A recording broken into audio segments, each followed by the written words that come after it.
This is Mavic Air 2. You may have some questions, like, So what's different?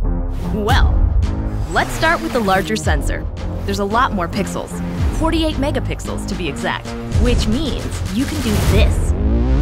And then shoot a hyperlapse in 8K. With Smart Photo, every shot is a masterpiece.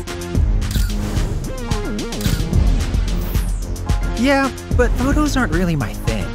Don't worry, we've got you covered.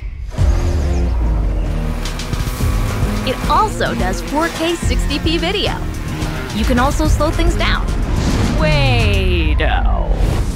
And yes, there's HDR video. How's the flight time? It's fantastic. You're looking at up to 34 minutes in the air, a new record for the Mavic series. We've added OcuSync 2.0, so you can fly longer and see clearer. What if I'm not a great pilot?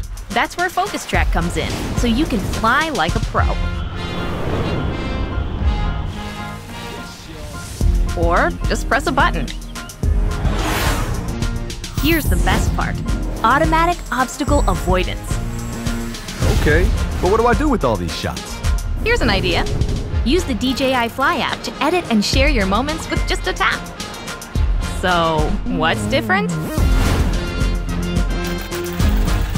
A whole lot.